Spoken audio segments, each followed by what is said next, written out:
to Out of the Box Radio with me, your host, Christine Blasdale.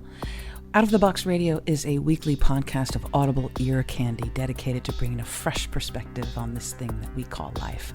And each and every week, we're going to be diving into the topics that matter most with lively conversations on issues such as health, wellness, and transformational healing, all with the goal of creating a better world and becoming a happier human being.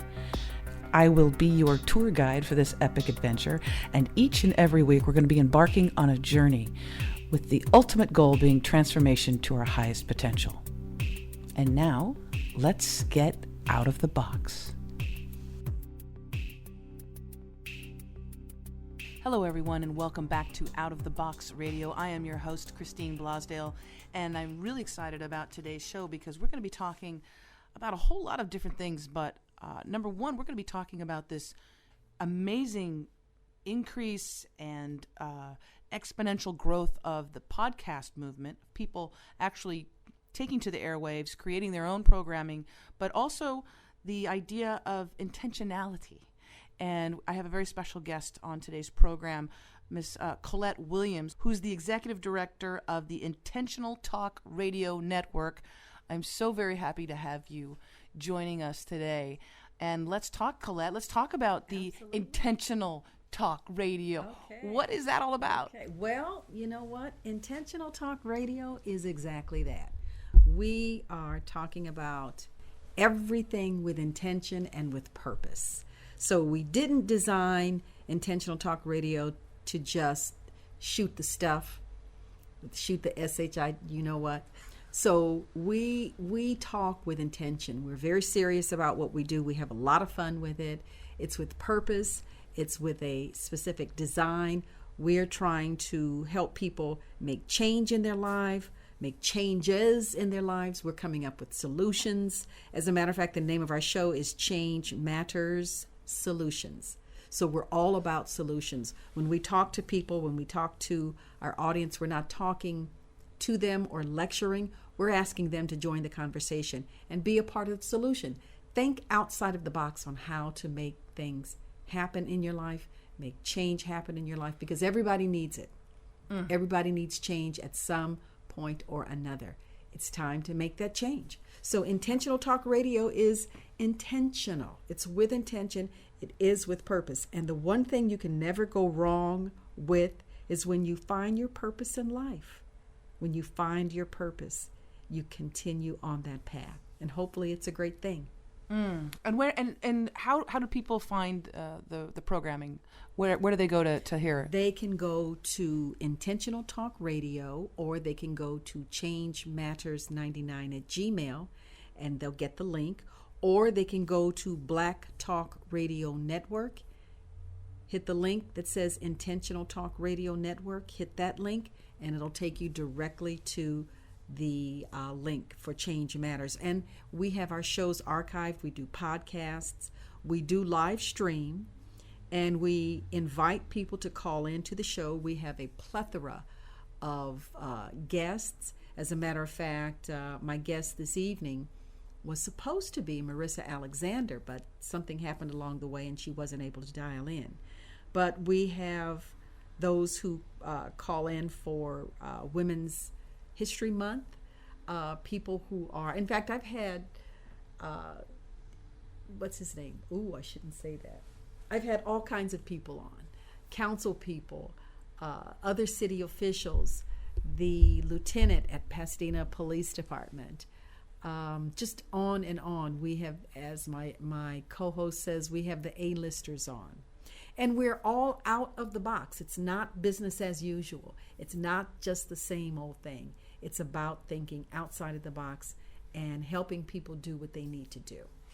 What I appreciate about the program, about your programming, and the whole idea is it's in the title, the Change Matters Solutions, because every single day you bump into people, your coworkers, your friends, your neighbors, your family, right?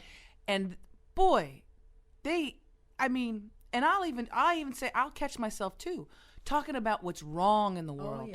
Oh, yeah. And especially in the political climate that we have, It's what's wrong with the world, what's wrong with this person, what's bad. I mean, sometimes when I come in, I'll come into work and it's like, I'll be in the door at 5 seconds and it's like, boom, this is wrong, this is wrong, this is bad, this is bad. And I like the idea of thinking about solutions. Okay, let's cut to the chase. I know there's a problem. What are we going to do about it? Right. And setting your intentions. Yes. Now that's a whole. You're talking that's my language. I love that. That's entirely different, and we realize that we are dealing with a lot of, what would you call it? We're dealing with a lot of things that are horrific. We're dealing with a lot of things that bring anguish to people. Families are being shaken apart. People are dealing with uncertainties in their lives. People are dealing with just a plethora of things that bring so much anguish and frustration and challenges. We know that it's necessary to have a solution. I said once to a district superintendent, we sit around and talk about the problems all day long, but when are we going to talk about and come up with solutions to those problems? The problems we know are there. We don't have to keep talking about them. We know they're there. They exist. They're in our face every day. They're blaring at you. But when are we going to get to the solutions? When are we going to get to the solutions of the problems? So, and of course with LA Unified, you can talk about those problems for the next 10 years and they'll still be there unless we start talking about solutions. Yes. They'll still be there. And you have to understand one thing. It's like one of the most deadliest diseases. I know that there's a cure in the refrigerator, in a vial. I know it's there. I know it like I know my name. I know it's there. And frankly, there are so many other people that know the same thing. It takes a little bit of common sense. We put men on the moon. We go and we find Mars and they walk on Mars. We discover Pluto and then tell everybody it's no longer a planet. Hello. Okay. I'm you a see what I'm Scorpio, saying? so I... Okay. What? See? Okay. But we can't find a cure for the C word? Really? Do you know how much money has been raised for the C word? Obscene amounts of money for the C word. And people are saying, ooh, really? For research, for chemo, for radiation. Come on, folks. The insurance companies will pay for all those things. But you know what? The insurance companies will pay to help somebody get better because they will not take the vial out of the refrigerator. They will not take that vial out of the refrigerator. That refrigerator is under lock and key and probably out there at whatever that base is, 52. Ooh, yes, yeah. Okay. You see what I'm saying? You see what I'm saying? Collette, yeah. You see what I'm saying? Okay, it's out there, and I know there's a cure. You don't put this kind of money into that kind of event, and you don't come up with a cure. These brilliant, brilliant minds, and you don't have a cure for this. You can cure polio, diphtheria, TB, or even AIDS. People are living a whole lot longer. But you mean to tell me the C word is bigger than all of you? Nope, I don't think so. Nope. What I so appreciate, like when we were talking earlier too about the idea of solutions. Right. Imagine the whole new field of human resources, of all the careers that could be started if someone took the approach of being a fixer. So what do you do? But see, that puts people out of jobs. And see what I'm saying? That puts people out of jobs. But it doesn't have to, because your solution... It doesn't have to. Exactly. Right. It's called adapting. Yes. It's called adapting. That's my thing, is that you know, I've been in places, and I'll take the current, a current situation or a recent situation where an organization doesn't have a lot of money. So what they decide to do, and companies do this too all the time, they say, well, we're going to have to lay off workers. It's always the worker who gets laid off first. Okay. Rank and file. So we don't have enough money. We have a lot of expenses, so we're going to have to lay off human beings who many have families, taking care of family members. So that person is now out of a job, out of health care, the stress and anxiety. which also helps create the C word. Okay. See what I'm saying? But so all those things, and yet there's so few resources ever spent on fixing the problem. Like, why is it that you do not have enough money? Maybe you need to put some resources into generating revenue instead of cutting your human resources. Because people are what's going to make. People are human resources. Yes, exactly. So I always approach it as to, let's find ways to raise more money, or let's find ways to get more. Let's become innovative and think outside of the box. That's right. And you know what it's like? We're both in radio, so you know if it bleeds, it leads. Yes. Okay. The more negative it is, the more adverse it is, the better the story. Yeah. Okay. The more people are going to put more money into it because it's that negative, it's that bad, it's that adverse. Okay. So they're not going to put money into something that's going right. Okay. They're not going to put money. It's going right. Okay. It's the same thing. I've worked for LA Unified for quite some time, but we had to be wrong in order to get money. We had to be bad in order to get money. If we're doing a program that's right, if we're making the grade, you ain't gonna get money. You don't need it. You're doing what's right. That's something wrong with that. There's something wrong with that. There's something wrong with that. There's something wrong, but that is the thought process. So when you talk about the C word, when you talk about programs in communities, when you talk about eradicating those ills of the community, that ain't where the money is, honey. That is not where the money is. The money is in what's wrong. Look at the incarceration rate, and look at the explosion in private prisons. Oh, well, you know, prison is big business. And see, most people don't know this. That's right. Collette, let's educate the listeners. Yes. Listeners, just so you know, there is a major expansion in the corporatization of our penal system. Yep. Okay, so those when you hear about a lot of we got to take the criminals, get them off the street, got to save the neighborhoods, got to make your community safe. They throw them into prison. These prisons more and more are private. That's right. That means that they need bodies in those prisons. They do. Get them. And they're private corporations that have deals struck with the local government or the state government or the federal government, and they get bids to have. And so every human being, even every human resource that they suck up and put behind bars, it's a dollar sign to them. Okay. It's a dollar sign to them. Privatizing prisons is probably one of them. I would say is one of the most dangerous things. You want to talk about fascism? Fascism is really capitalism and corporatism married together with of course, there's usually a strong bully that pushes it forward. But the privatization of prisons is extremely dangerous because it makes it profitable, and you don't want to do that because they'll put you in jail just because you're wearing green shoes. Right. Right. If it makes them money. Right. Again. Absolutely. Well, let me tell you something. And Christine, you know this, but let me educate the listeners. I learned a long time ago a lot about prisons. Well, a couple of things. Get your pencils and papers out, people. I want you to write all this down because it's very, very, very important. You need to know this. Okay. The largest line item on the California budget is the prison system. Okay. And pardon the pun, you can take that one to the bank. Okay, I didn't just think that up or look it up. I got it from the horse's mouth. Okay, the largest line item, the biggest amount of money, the biggest pot in the state of California is the prison system. The next thing is the largest inmate population is in the state of California. Write it down, people. And then if you don't believe me, go look it up. The largest number of prison inmates is located in the state of California. The state of California has more prisons than any other state in the country. Now, check this out. I just looked up schools, the worst schools and the best schools. The best school system in the country is in Massachusetts. The worst school system is in Nevada, where all the money is made. In Nevada.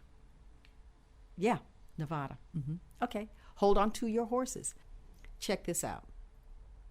Do you know how much it costs to educate a kid? Some schools range from 6,000 on up. Okay, Massachusetts is 10,000. Nevada is 8,000 something. Mississippi is 6,000, and so on. And I believe the state of California is somewhere between 6 and 10,000. Do you know how much it costs to house a prisoner a year? People, hold on to your horses and then get mad. You should get mad about this because there is no dividend. You don't get anything back. After the state invests this kind of money into one prison inmate, you get nothing back. It ain't like going to school. You get nothing back. It's $64,000 a year to house a prisoner. Now, hold on. That is if he or she is healthy. Don't let them need glasses. Don't let them get diabetes, which they all do. Don't let them get gallstones, kidney disease, anything. It goes from $64,000 all the way up to $350,000 a year to house a prisoner. And that ain't no joke. And we didn't just think that up. That came from the horse's mouth, okay? Some of this I already knew. I happened to be on a trip from Houston to California, and I was on the train. Well, I was in the dining car, and the waiter asked me if I wanted to sit with someone. He says, I've got somebody for you to sit with. Do you mind? And I said, oh, okay. Well, I sat with a husband and wife who were going from Florida to California. Well, we began talking. Where are you from? I said, California. I'm on my way back to California, although I'm living in Houston now. He says, oh, I know a lot about California. He says, I'm a prison administrator in Florida. He says, boy, you guys got a lot of prisons out there. Yeah, California has the largest number of prisons in the country. Really? Mm-hmm. California has the largest number of prison inmates in the country. Really? Yeah, you guys pay a whopping $64,000 a year to house a prisoner. Really? I got an education on the train in the dining car. Mm-hmm. Okay? Mm-hmm. I got an education. I went back to a school in Inglewood, and I was conducting a faculty meeting at a middle school. And I began to talk to the faculty about these numbers and what they needed to do to ensure that their students were getting it and that they were reading before they left the third grade, because prisons are built based on the number of third graders that do not read by the time they leave third grade. Oh, repeat that. Third graders. Prisons are built based on the number of students that are not reading by the time they leave the third grade. People take that to the bank, okay? So prisons are not built just because. Prisons are started at the third grade level. Right. Okay? Folks are identified in elementary school. And in my school, I would tell kids, look, you got to straighten up because there is a number, an orange jumpsuit, and a pair of beach walkers waiting for you. They're following you from third grade on up. When you get here to high school, they already know who you are. You got a jumpsuit, pair of beach walkers, and a number. You will no longer have a name. You become a number. So the prison system is no joke. It's already privatized. And the other thing, people, that you may not know, some of you do know it, some of you don't. Prisons are already owned and operated by major corporations in this country. Bingo. Did you know that the prison system is traded on the New York Stock Exchange? Oh, that's disgusting. Okay, did you know that, people? And that's not a joke, that's not a fallacy. It's a fact, and it's not an alternative fact. It's a real fact. Okay, and guess what? That blob that's in the Pennsylvania Avenue, 1600 Pennsylvania Avenue, don't think he doesn't own some stock in some prisons. Okay? Don't think he doesn't. I'm sure that he does. Okay? So we have a whole lot to talk about. We have a whole lot to do. Yes. Okay? We have a whole lot to do. We have to educate people. And I'm glad that you brought it up, how people are using this to get the word out, to get the message the out. Podcast movement. Movement. Let's talk about the podcast movement. When because Out of the Box Radio started just a little over a year ago, mostly because I wanted to, in my day job at a radio station, I was able to do some important programming, but it was always tied to a particular thing that I had to do, and I didn't have the freedom. I didn't really have the freedom to do like on Out of the Box Radio, of course. So it was about a year ago I started, and I was really just impressed with, number one, the quality of programming that's available on podcast. Oh, yeah. Number two, the amount of people, and what I really love about it, more than anything, instead of having to have millions of dollars to buy time on the radio or to have to be a studio in order to have, and then you have to have writers and you have to have actors. This is like the people's press. This is like self-publishing. Yes, it is. You don't have to get a book deal. You don't have to get signed up with a radio network. You just do it yourself. And you don't have to have an okay from the FCC, who's going to censor and monitor everything that you say coming and going. Right. So you don't have the SEC telling you what you can and can't do. This is online radio. Anybody with access to the internet, anybody with a mobile device or a computer. And the beautiful marriage of that is that you have all of these minds, all of these wonderful perspectives, people thinking, different, and they're experts. Some people are like, expert plumbers, and they have a plumber podcast. Right. Some people are into music. Some people are into public affairs, and solution-oriented things like your podcast. But what the perfect marriage is this. Mainstream media or corporate media has failed the public. Exactly. The public airwaves are the public's, but the corporate media, again, private, has destroyed the reputation, has destroyed the credibility, and are not focusing in on the issues, the stories, the subject matter that really matters to people. That's why more and more people are cutting off their cable.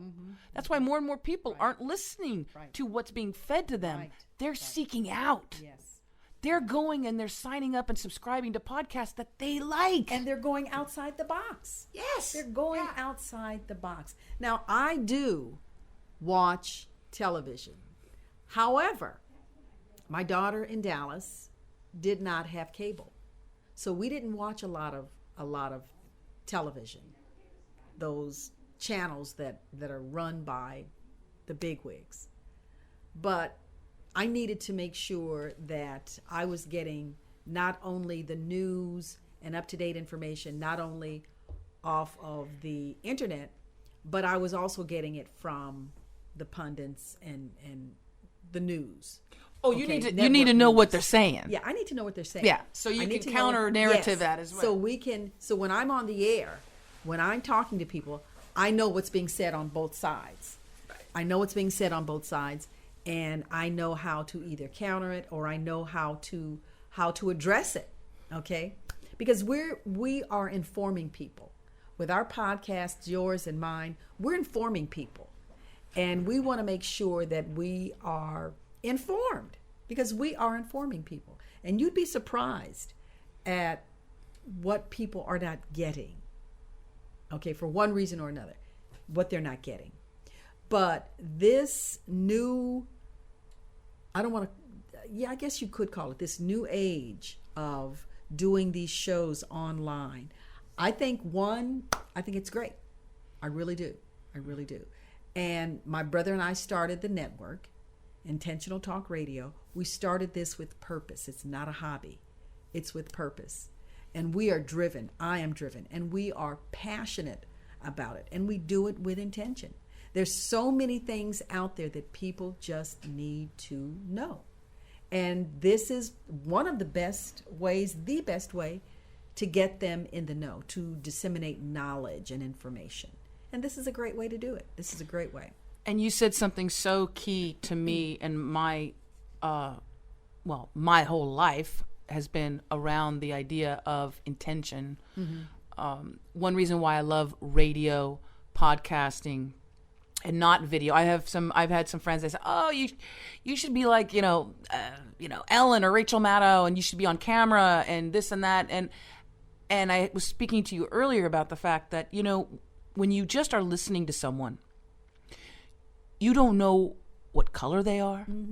You don't know how old they are. You might kind of just try and guess. Right. But it doesn't matter. Right. Because all that you care about, all that you're actually, it's the most intimate medium, I think. It's only my voice is coming through the airwaves and going into your ears. And so I have to not only speak the right words, but I have to put out the intention of what I am trying to convey. So even if I am talking about something that's a little scary, something that's happening in the world, my intention to fearmonger, to make you afraid, to get angry? Or is my intention to inform you, hey, this is what we've got going on, but when we're all educated, when we all know what's going on, there's something that you can do, and there's something that you can do, and there's something that you can do. People feel your intention. They do. And that's what I want to talk about now. And this is for people who have a podcast or who don't have a podcast, who are just listening to this. Let's talk about what we can do every day to bring intention to our life. If you're just going to work, or if you're raising children. Right. Oh, if you're raising children. Oh, you need to be informed, and you need to do whatever you think you should be doing. You need to do it with intention, and you need to do it with purpose. And love. Yes. Yes. And lots of love. And lots of love. And lots of love. And that's the thing. We are living in a time where the only thing that's important is technology. I teach life skills. I teach character education. I teach people that people are still people. Okay, that's a whole lot of people. But people are still people. We have done away with touchy-feely. We've done away with communication, because the only thing that matters is what we do on the phone or what we do on computers. So we have lost it.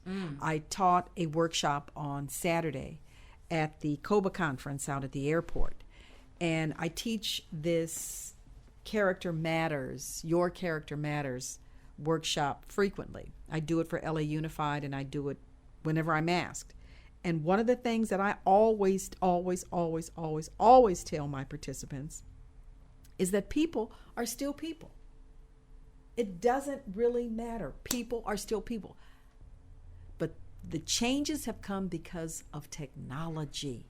Simply because of technology. That's it. That's all. It's not going any further. We're not walking around with 3 legs. We don't have 15 toes and arms. We're not a cyclops with we only need 1 eye. Our insides are still the same. Hearts and minds and bodies and souls and spirits are still the same. We've decided that things have changed because of technology. Because of technology. Put that phone down. Put that phone down. Walk into your home. Put the phone in a drawer and see what happens. Your phone and everybody else, because all 8 people in your household have phones. Put those phones away and you'll see what happens. Nowadays, we don't have to say hello. We don't have to say hi, how are you? We don't have to say please and thank you. We don't have to hug. We don't have to hug. We don't have to look up because we're on the phone. Everybody's on the phone. You know what? There's another little helpful hint, and this is I realized this when I live a little far from at this moment from where we're at recording this, but the power went out, and it was quite late at night, but it had gone out, and it was out like all night. Okay, so that night I went to sleep when the power went out in my neighborhood. I went to sleep. I had the best sleep of my entire life. Not just because of the fact that, my I couldn't access my computer, all that stuff, but the electrical grid, this invisible prison that we live in. Most people don't realize that there are wires and electricity in the walls. Yep. Some people have it. Some people have it on their ceilings. Yep. Some people have it on the floor. Floors. Yep. The routers, the Wi-Fi. When you shut that off, Yep. you will have one of the best nights of sleep because everything is like I can't even explain it. It's like Silence taking is shoes. golden. It's like taking shoes that are too tight and taking them off. Yeah. And especially the Wi-Fi, we can't see it, but it's pollution nonetheless, and it is affecting our brains. air. It's affecting Yes. our hearts. It's affecting our personalities. Yes. So what I do once in a while is I'll go to my power box, you know, where the switches are, the bum bum bum. Yeah. I'll go and I'll turn everything off. Wow. The refrigerator's going to be fine. This stuff's going to stay cold. The freezer's going to be fine. You're not going to melt away. Yeah. But when you shut everything off and you just sit there, and you will feel a huge difference. I want you to try it. Sigh of relief. Just try. Yes. A sigh of relief. We are so used to we being are. in that prison of Consumed. electronic, Yes. magnetic, Yeah. whatever. And what does that do to people? That's right. We have a proliferation Yeah, we do. of cell phone towers and private hotspot Wi-Fi and cell phones. If you go to somebody's house, like you said, you might have a family and everybody's got a cell Everybody's phone. got a cell phone, including the baby. And the baby monitor. That's The right, baby- oh. including the baby. But my granddaughter is 5. Well, last year there was a blackout. They live in Dallas. We live in Dallas.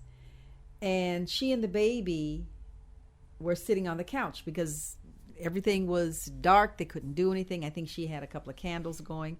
Well, my granddaughter, who is 5, has everything that 15 little toddlers could ever want. She's got it, okay? And I'm the grandmother. She's my only grandbaby for now.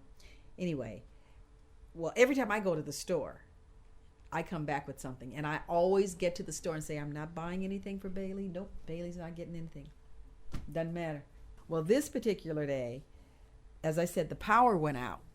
And Bailey and her mom were sitting on the couch. And they were just sitting there. Well, Bailey has 2 tablets. Well, she had, would you believe? She's guess. Yes, I know. She's got these tablets. Well, she watches Yo Gabba Gabba, and she watches Sesame Street and Peppa Pig and all these things on the tablets. Well, Bailey knows more about the tablet. I don't know how to use it. Bailey knows how to use it. So if I tell her to turn it on, she knows how to turn it on. She knows the password, the access code. She knows how to flip the screen and go through and find what she wants and click on it, and there it is. Bailey knows how to do it. Well, Bailey and her mom were sitting there on the couch. All of a sudden, Bailey throws the tablet on the floor. And my daughter says, why would you do that? Don't do that. She says, why would you do that? I'm bored. 5 years old. She turned 5 in November. What does she know about boredom? First of all, she's a Scorpio. So first of all, I automatically like Bailey. Oh, gosh. But 5 years 5 years old. 5 years old. You know, 5 years old. And she took that tablet and said, I'm bored. And then so my daughter picks it up and gives it back to her and tells her not to do that.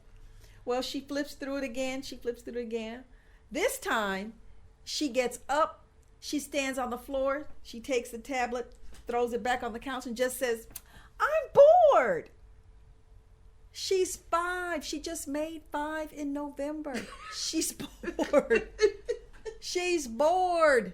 Where did that come from?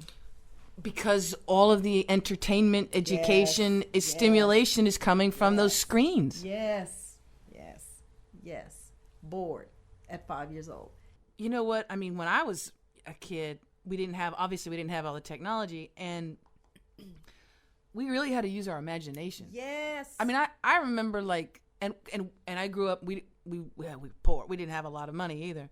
But I remember getting whenever a neighbor, or if we were lucky enough to get something new, like a refrigerator or a washing machine, it was a big box.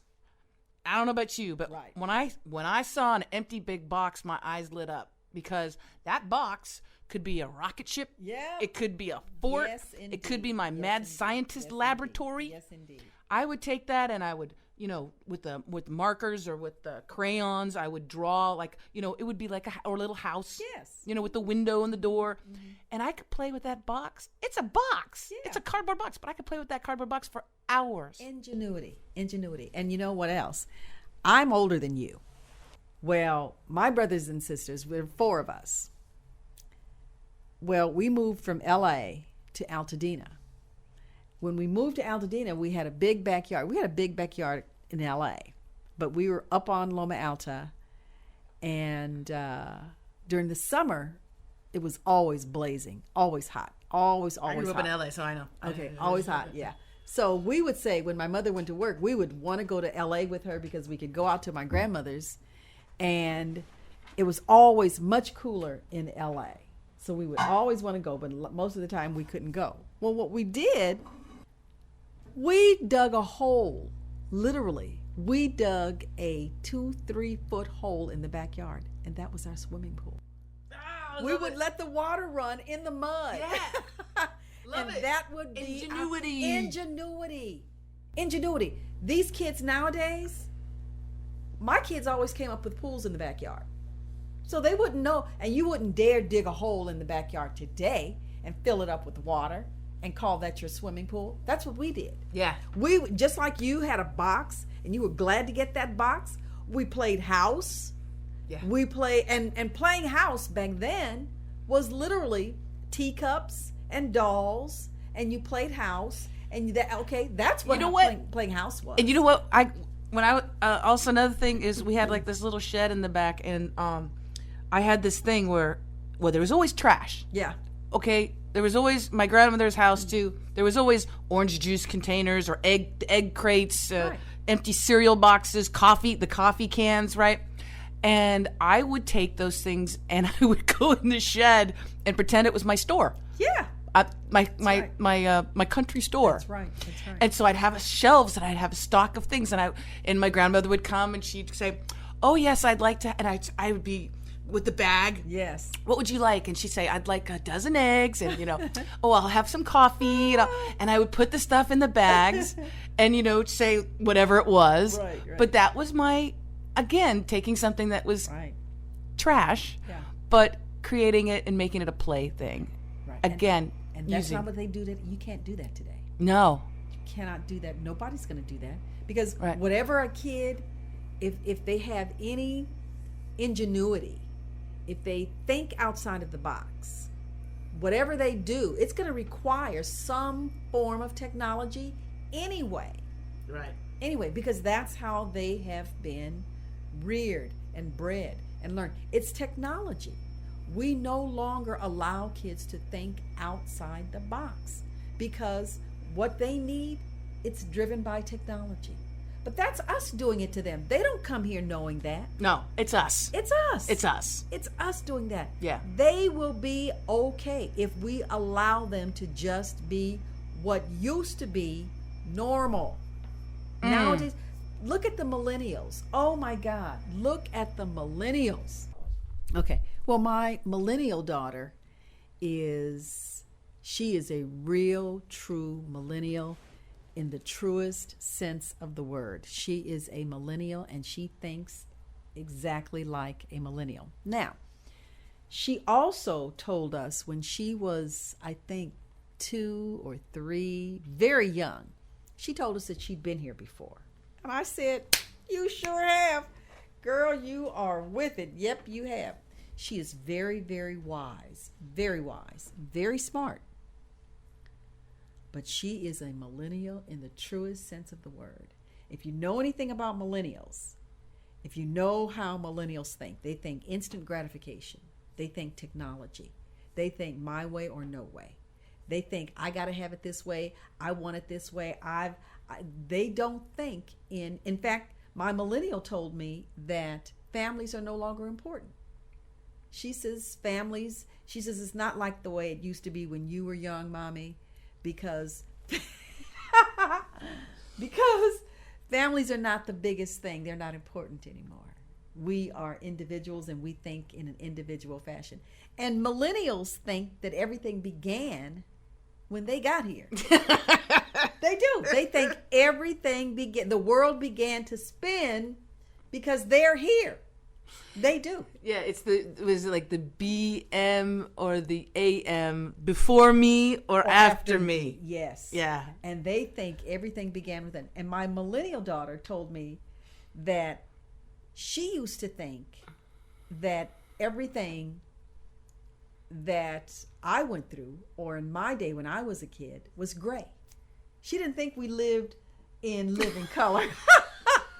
But listen, that's funny. She ain't the only one that thinks that way. Right. Because there are other millennials that say it wasn't like that when you were a kid. Things have changed. I have girlfriends who have daughters who are millennials, and they think exactly like my 34-year-old millennial. And I'm going, where did they get that from? Where did they get that? Because they didn't get it from us. I'm a baby boomer. And I think in a collective fashion, I don't even like to say back in the day, because everything that applied then applies today. Right.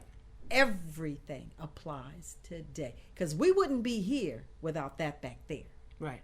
Okay. So for the millennials who think that back then does not apply to today, and let me tell you, millennials will tell you that doesn't apply. That does not apply. It's not relevant. What? I'm telling you, they will say that. Yes, they do. They say that doesn't apply. It's no longer relevant. What planet are you on? It's got to be Pluto. Well, especially, but in Pluto, was Pluto the one that they brought back? Pluto, they told us Pluto was no longer a planet. Yeah. And now they're telling us it is a planet. Yeah. Okay. See, that's why you be real careful. Yeah, they got to get their Get their planets right. They got to get the planets right. Yeah. And then they also discovered 9 more planets. Remember that? Yeah. Okay, people. Okay. When you're talking too about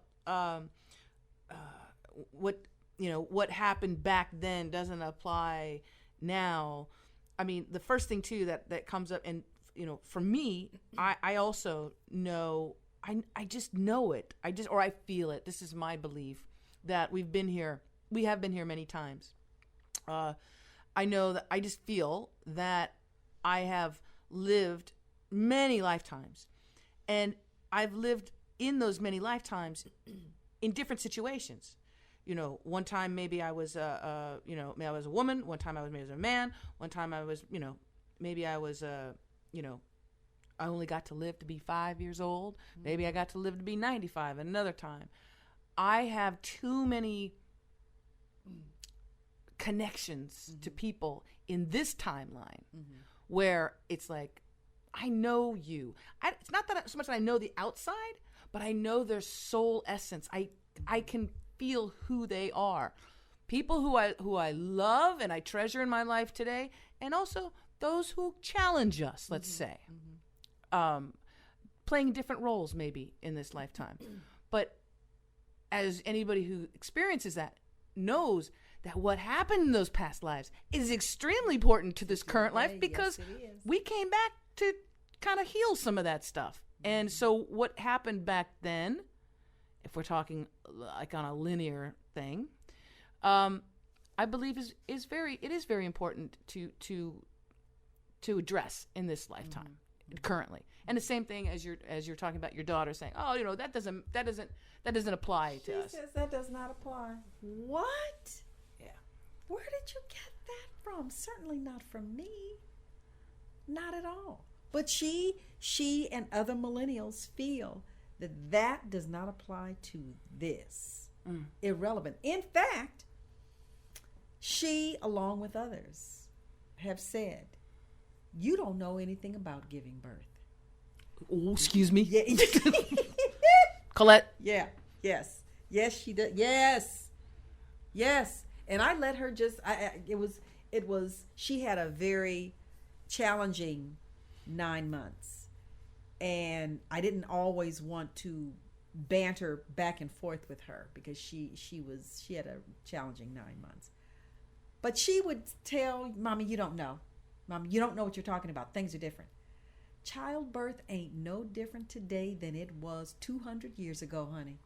They have And it's not, so funny that it's your daughter, My daughter. who is saying you don't know anything about Yes, childbirth. and Excuse guess me. what? Yeah, and guess what? I think I remember you. And you know what I have to tell her? Listen, I birthed your little self. Okay? I birthed you, honey. Yeah. Okay? And I birthed you in real good order. Look at Yeah. you. Okay? Okay, I birthed you and your sister, the Gen Xer. Okay? Two and of I them. did a I got real two. good job of it, okay? Yeah. So, ain't no different today Yeah. than it was 39 years ago. Yeah. Okay? You can't tell me anything. Yeah. Okay? So, those are the millennials. Those are the millennials. In fact, she's not the only one that has said that. I've got girlfriends who have millennial daughters who have told their mothers, it's different. It's different today. You don't know what you're talking about. You don't have any.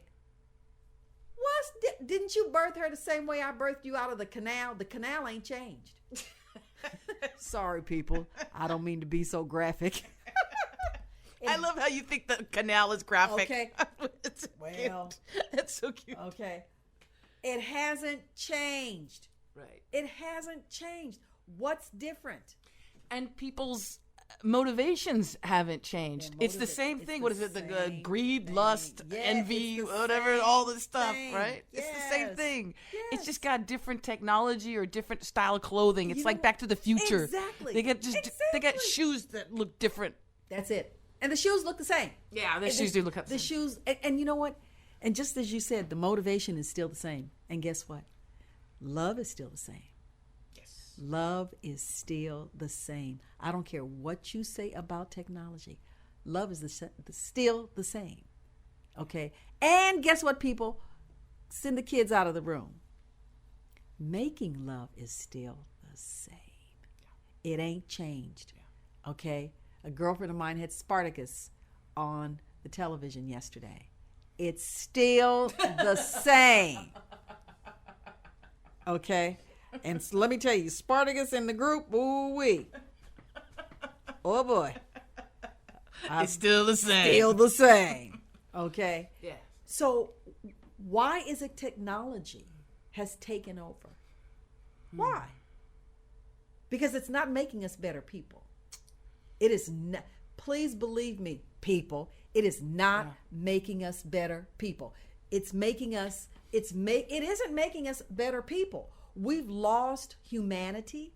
We've lost our morals. We've lost credibility. We got somebody sitting there at Pennsylvania Avenue who ain't worth 10 cents, but he can sit on the John every morning and tweet. We've never had a president before that did anything like that before. In fact, President Barack Obama, they took his phone initially. They took his phone. Why can't they take this one's phone?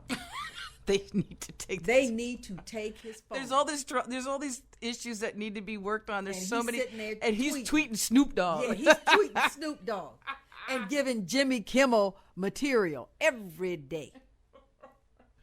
Folks, if you were just tuning in, this is Out of the Box Radio, and I'm so happy to have my in-studio guest, Collette Williams. She is the executive director of the Intentional Talk Radio Network, and you can find out more by going to blacktalkradionetwork.com and look up the Intentional Talk Radio Network right there.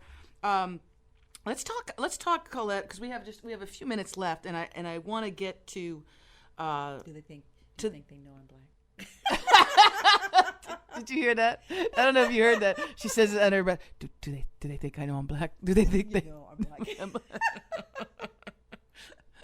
By the How'd way, you guess? she's black. Yeah. if you have a problem with that, you should not be Let us listening. know. You will not be listening to this show. Okay. But let's talk about, because we were talking about so much. With technology. Yes, I think that we are. I really think that it doesn't matter if you're 6, 65, or 165. Okay. We are all really little babies. Yep. We're all little babies, and so we have this thrill. It's like when you have a mobile, in the crib. There's like a little mobile with, or little, little fishes or little shiny objects. We become so enamored by pretty gizmos and things, And I think that, especially with instant gratification, the addiction, the social media addiction of Instagram and Facebook. My God. And I think it's this thing of people having maybe it's feeling small. Yeah. And if they post a picture and someone says, "Oh, you're sexy, you're hot," it's that thing of, "Oh, well, see, I'm worthy." Mm-hmm. I think that's because we're thinking outside of the box and we're thinking solutions. I think we have generations now, because it's coming up a couple generations of people who have so little self-worth, self-esteem. Mm-hmm. Mm-hmm. And you know what, the social media stuff, even though it's temporary, somebody says they like your thing, they give a heart, and they say you're hot, you're whatever. It temporarily raises it, but it's like an addiction. It's like a drug. Mm-hmm. It's like, it feeds you in the veins of, maybe it's vanity, or maybe it's just a little bit of self-confidence. Oh, this person thinks, but it's like, you can't just have that and then the next day you have nothing. Mm-hmm. Mm-hmm. So you get a little bit more risque. Maybe you wear a little something else, a little bit more whatever so to get flattering. Yeah. Mm-hmm. It's the attention. Mm-hmm. Let's talk about that phenomenon right now, and what again, I guess one of the solutions is, like you said, take a break from it. Put your phone in the drawer when you come home. But there's got to be something else that we got to do, and I don't know if it's. Well, you know what? I'm going to be teaching a class to a group of LACC students, and this is supposed to be an etiquette class. Well, these LACC students, which they are kids who are coming out of the system. Well, I used to think that there were some things that were just simply a no-brainer. People knew. But you would be surprised. I take that back. You would be shocked at what folks don't know. Some things that are, and it's not even about thinking outside the box. It's about common sense. It's about common knowledge. Okay? They have to be taught. They have to be taught because they are not getting the basics. They're not getting a foundation. Nobody has set standards. And see, we live in a time now where standards are not necessary.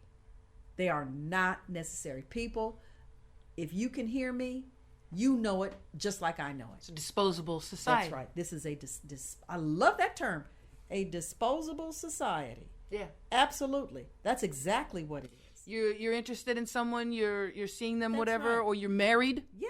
And you see something a little bit better that looks better on the outside. That's right. You dispose of the other one. That's right. You unfriend them. Yeah. You unfriend them. You block them. Yeah. This is Can you a imagine disposable. that? No, I can't. No. But no. That's what happens. That's exactly what happens. A woman told me one day about her trip on the bus. She was riding the bus to work, and some girls got on the bus, and this lady said that the girls were barely dressed. They were exposed everywhere that you could look. So the woman could not believe her eyes, and she told the girls, "You shouldn't dress like that." The girls said, "You old butt-eye tut-cut hut, you can't tell me what to do. I know I look good. What's wrong?" Oh, they went into, and she began to fear them. The very idea that girls would think that that's okay, looking like that, that's okay to go to school like that. I went on the dating game. I was on the dating game in 1971. I had already graduated from high school. I was in college, I was working, and I went on the dating game. Well, during my interviews for the dating game, when I finally went to the last interview and then the interview prior to the show, prior to the taping, they told me what I needed to wear, what I needed to bring. They gave me all the details. Well, they told me I needed to bring 3 outfits. So I was working. I went shopping and bought some outfits that I wanted to wear. Naturally, I bought a pair of hot pants. Because that's what people was wearing in the 70s. That's right. I wore brown hot pants with a little cuff. Did you have boots on? I had boots on. I had tie-up boots. I had on a ribbed brown and burgundy and all this colorful top that was ribbed, and I had the belt that went around the waist that hung. My father saw me. Now, I'm on television. I am on television, and I'm the one choosing the bachelor. Yeah. Okay? Yeah. I'm the one choosing the guy. Well, when I walked out there, and my father saw me, he hit the ceiling. And when I got home, he was ironing his shirt, and he kept going, bam, why would you come out there on television in those shorts? I said, Daddy. And guess what? I didn't choose the outfit. The producers chose the outfit. That just happened to be one of the three that I took for them to choose from. That's what they chose for me to wear. Of course. Okay, yes. They were interested in ratings. Okay. Hello. Okay. So I wore the hot pants, the boots, okay, and my father hit the ceiling. But my then boyfriend was sitting in the audience, and all my siblings and friends, they were all sitting in the audience. And when they saw me walk out, they too went, oh! Did they really? Yes, they did. My husband was my boyfriend then, and he just, look what she's got on. Now, people don't care. They'll take a picture of it and put it on Facebook. You know what, Collette? I was gonna say I want to see that episode of the dating game. Oh, listen, it's out. Is it? Yeah, it's still okay. out. I'm gonna look for it. Okay, I'm gonna look for it. Or you send me a link. I'll send it to you. Okay, because I gotta see you in that outfit. Yeah, you see, what's so funny is that whole description is exactly what. And my mother didn't know. My mother didn't know. My mother was so beautiful when I was a kid. She wore that same outfit like all the time. Yes. Yeah. So it's also the time, reflective of the times. And speaking of the time, we are out of time for this show, and I could talk to you for hours and hours. Would you come back again another time? Absolutely. On Out of the Box? Absolutely. So, folks, if you want to find out more about my guest, Collette Williams, you can go to blacktalkradionetwork.com. Click on intentionaltalkradionetwork.com. You'll get to our site. My show is called Change Matters Solutions with Collette Williams and Kenny Hendricks. We're on every Tuesday live streaming at 4 p.m. Pacific time, 6 p.m. Central time, and 7 p.m. Eastern time. So join us. We've got a lot to talk about. We have just developed a new show right here. That's right. We just put a new show on. We're going to bring you a lot of information that you don't want to miss. So join us. And also don't forget too, this show is going to be archived. You can always subscribe to the podcast of Out of the Box Radio at iTunes, iHeartRadio, or you can subscribe to the YouTube channel. And I highly recommend that if you love this conversation, if you want other people to hear about it and hear about Collette, take the YouTube link that'll be available of the show and forward it to friends. Post it on your social media. Send it in an email. It's easy. You just copy the link and paste and send it. That would be a great way to get people to hear this conversation and to find out more about Collette and the incredible podcast show she has. So thank you again. You're quite so welcome. very much. My pleasure. And I want to remind I want to thank the listeners for tuning in this week. And remember to tune in next week for another installment edition of Out of the Box Radio. Yay. And as always, I want to remind you to always, always, always think outside of the box. Until next time, bye for now.